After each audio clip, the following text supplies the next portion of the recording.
Hello at welcome sa Cloud D Movie Recap. Ang pelikulang ikukwento natin ngayon ay ang Monster Family 2. Bago tayo magsimula ay maaari lamang mag-iwan ng subscribe, like and share. Halina't simulan na natin. Isang taon pagkatapos ng mga nakaraang kaganapan sa kastilyo ng Count Dracula, isang batang babae na ang pangalan ay Mila Starr ang pumasok sa kastilyo at pinalaya ang katawan ni Dracula na nakulong sa yelo sa loob ng gusali. Pagkatapos ay sinubukan ni Dracula na labanan ang batang babae ngunit ito ay may kasanayan sa pakikipaglaban at sa tulong ng kanyang mga gadget kaya sa huli, siya ay natalo ni Mila. Dahil dito nahuli niya ang Dracula, si Mila ay tumawag sa kanyang mga magulang na tagumpay ang kanyang misyon, pagkatapos nito inutusan siyang hulihin ang babayaga. Sa tahanan ng pamilyang Wishbone, ang batang si Max ay 3 araw nang nakakulong sa kanyang silid. Siya ay nagsasanay ng mga eksperimento upang maperpekto ang paggamit niya ng magical amulet, at ngayon ay susubukan niyang magsagawa ng eksperimento ngunit wala sa mga ito ang naging maganda ang kinalabasan. Pagkatapos mapagod sa pag-eeksperimento ay nagpasya si Max na magpahinga ngunit nakatanggap ng alert mula sa panggrupong chat ng kanyang paaralan. May nag-hack sa kanyang account at nag-post ng nakakahiyang video ng kanyang pagsasayaw. Ang kapatid ni Max na si Faye ay pumasok sa kanyang silid na galit nang makita ang video at nagrereklamo tungkol sa palagi siyang pinapahiya nito sa school. Sa labas ng bahay ay hinihintay sila ng kanilang mga magulang dahil may dadaluhan silang kasal. Ito ang kasal ng witch na si Baba Yaga at ng kubo na mayordomo na si Renfield. Nauna si Faye lumabas ng bahay. Samantala si Max ay nahihirapan at nagpupumilit na magkasya sa kanyang pantalon. Dahil dito nagpasya siyang gamitin ang mahiwagang amulet ni Baba Yaga kung saan siya ay binago nito, ang kanyang pananamit ay napakaastig. Lumabas si Max ng bahay at nag-iba ang kanyang dating na mas maganda ang kanyang postura di tulad sa dati, kaya ang kanyang pamilya ay natulala sa itsura ni Max. Nang makarating na sila sa simbahan, ang damit ni Max ay natanggal matapos maipit sa pinto ng kotse, kaya bumalik ang kanyang dating itsura at nakita siya ng 2 babae na kamag-aral niya at kinunan ng larawan siya habang pinagtatawanan. Sa loob ng simbahan, tanging pamilyang Wishbone lang ang dumalo sa kasal ng 2. Bago ang panunumpa ng 2 sa kasal, dumating si Mila upang hulihin ang babayaga dahil ito ang kanyang misyon. Nang makuha na ang babayaga, sinubukan ng pamilyang Wishbone na pigilan ang batang babae, ngunit dahil sa may mga kasanayan ito sa pakikipaglaban kaya wala silang nagawa. Sinubukan ni Max na pigilan si Mila at sinabi ng kanyang magulang na tumigil na ito ngunit hindi nakinig si Max at patuloy pa rin niyang sinusubukan pigilan si Mila, subalit sa huli nabigo si Max matapos mahulog at tuluyang nakuha si Baba Yaga. Galit na bumalik si Max sa simbahan at sinisisi ang sarili dahil hindi niya nailigtas ang kaibigan, sinabi ng kanyang magulang na hindi niya ito kasalanan, kaya nagpasya si Max na gamitin ang amulet upang bumalik sila sa kanilang anyo upang magkaroon sila ng laban sa batang babae. Binigkas ni Max ang spell kung saan sila ay naging halimaw. Samantala nakabalik na si Mila sa kanyang magulang dala ang babayaga, ang kanyang mga magulang ay genius at bilyonaryo. Ang kanilang misyon ay gawing maganda ang mundo at ligtas sa mga halimaw. Dahil dito muling inutusan nila si Mila na hulihin ang nilalang sa ilalim ng karagatan na tinatawag na Nessie at isang yeti sa nagyayelong bundok.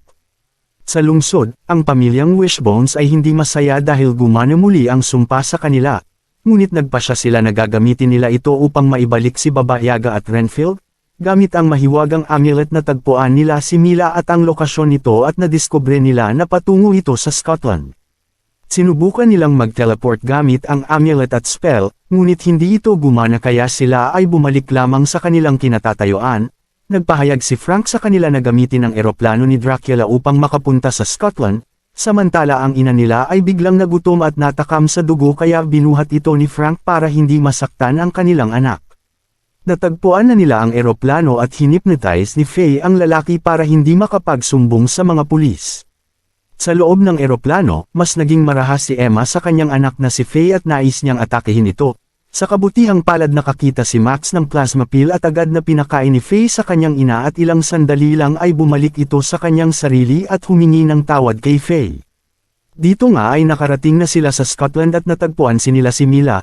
Nakipaglaban sila kay Mila ngunit masyado itong malakas at mabilis silang tinalo. Tumalon siya sa tubig at sumunod din si Max upang habulin si Mila. Gamit ang instructions ng kanyang magulang at direksyon ng drone madali niyang nahanap ang nilalang na nagtatago. Nang huhulihin na niya ito agad siyang pinigilan ni Max at nagpambuno ang 2. ngunit dahil sa nawalan ng oxygen si Max ay nawalan ito ng kamalayan at nagawa na ni Mila mahuli ang nilalang. Bago siya umahan ay tinulungan niya si Max sa pagkakalunod. Nang magising si Max nalaman niya ang tungkol kay Mila at binunyag nito ang pagkakilanlan at nalaman niya na anak ito ng tech role models na sina Marlene at Maddox Star. Sinabi ni Max na ang paghuli nito ng mga nilalang ay hindi tama, ngunit hindi ito nakinig at lumipad palayo. Dali-daling pinuntahan ni Max ang mga magulang at sinabi na kailangan nilang magmadaling umalis upang habulin si Mila. Dito nga ay nakarating na sila sa bundok ng Himalayas, habang sila ay naghahanap, isang Yeti ang nagpakita at hinabol si Max. Nang magkatitigan ang mata ng Yeti at ni Frank ay gumaan ang loob nila sa isa't isa kung saan sila ay naglaro. Subalit naroon na din si Mila at agad na nahuli ang Yeti. Nagalit si Faye at umatake na tila maliit na ipu-ipu ngunit hindi niya alam na magsasanhi ito ng avalanche. Sinubukan siyang pigilan ni Max ngunit huli na ang lahat. Isang malakas na pagbagsak ng mga yelo. Buti na lang ay nakaligtas sila. Pagkatapos nito maya-maya ay nakita ni Max si Mila na nasa kapahamakan at agad nilang tinulungan ito hanggang sa mailigtas nila ang batang babae. Nagpasalamat si Mila sa kanila at tinanong siya ni Max kung ano ang gagawin ng mga magulang nito sa mga nilalang na hinuli nila. Subalit walang alam si Mila sa plano ng kanyang magulang, ang tanging alam niya ay ginagawa ito ng magulang niya para sa ikabubuti ng mundo. Bumalik na si Mila sa kanilang tahanan dala ang Yeti, at sinabi na hindi niya gagawin ang misyon kung hindi nila sasabihin kung bakit nila hinuhuli ang mga nilalang at kung saan nila ito gagamitin. Nagulat ang dalawa sa sinabi ni Mila kaya nagalit si Marlene sa kanya dahil hindi pa ito sumusuway sa kanilang utos. Dahil dito dinala nila si Mila sa laboratorio kung saan nakakulong ang mga nilalang. Ibinunyag nila kay Mila na balak nilang gamitin ang mga nilalang na nabubuhay sa Earth ng libo-libong taon upang gumawa ng mundo kung saan ang mga tao ay mabubuhay magpakailanman. Gayunpaman, itinatago nila ang katotohanan na ang mga nilalang ay mamamatay para sa kanila upang makamit ito. Naging masaya si Mila matapos marinig ito at dali-daling umalis upang hulihin ang huling nilalang na kailangan nila para sa kanilang imbensyon. Samantala nahanap ng pamilyang Wishbones ang huling nilalang na gorilla. Sa una ay natakot sila ngunit salamat kay Faye at naintindihan nila na hindi mapanganib ang malaking gorilla. Doon nga ay naroon na din si Mila at kinumbinse siya ni Max na magsaya sila. Dito nga ay nag-usap si Max at Mila, sinabi niya kay Max na hindi pa siya nakaranas ng kasiyahan kasama ang kanyang magulang. Ang tanging ginawa lang nila ay turuan siya. Nakikita ni Max na tila weird ito at sinabi na maaari silang magsaya ng magkasama. Samantala, pinapanood naman ni Marlene at Maddox ang ginagawa ni Mila at natakot sila nang makita na magkasama si Mila at Max na ikinagalit ni Marlene. Pinakalma ni Maddox ang kanyang asawa at nakahanap na siya ng solusyon upang bumalik si Mila sa lalong madaling panahon. Kaya tinawagan niya si Mila upang sabihin na ang kanyang ina ay malubha ang sakit at ang tanging makakapagligtas lamang ay ang machine. Inutusan niya si Mila na hulihin agad ang gorilla upang masimulan na nila ang paggawa ng machine para mailigtas si Marlene. Nang marinig ni Mila ito, balisa niyang hinuli ang gorilla at agad na bumalik sa kanilang tahanan.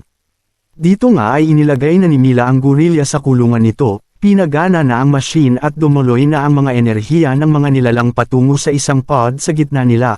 Pagkatapos ay hindi makapaniwala si Mila sa kanyang nakita sa loob ng pod.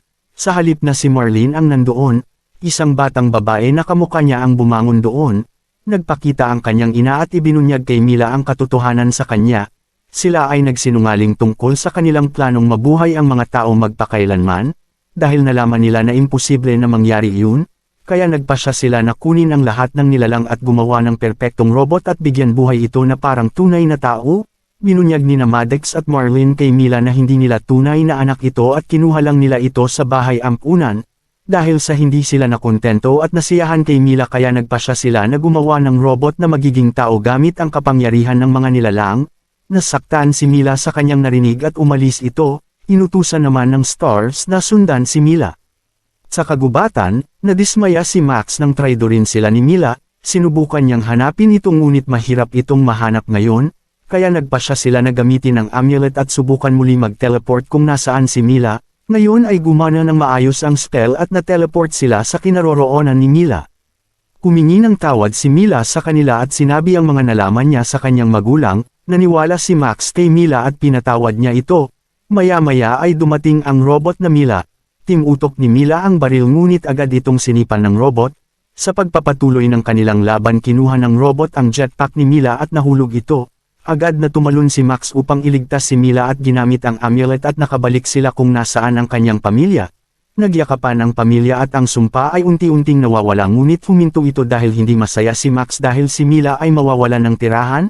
Maya-maya ay dumating muli ang robot at nakipaglaban ito sa kanilang ngunit masyadong malakas ito kaya sila ay hinuli at dinala sa Star Headquarters. Dito nga ay natagpuan na ni Max ang kasiyahan sa puso niya kaya ang sumpa ay nawala na sa kanila at bumalik na sila sa pagiging tao. Dahil dito sila ay wala ng pakinabang kaya inutos ng Star sa robot na patayin ang pamilya Wishbone.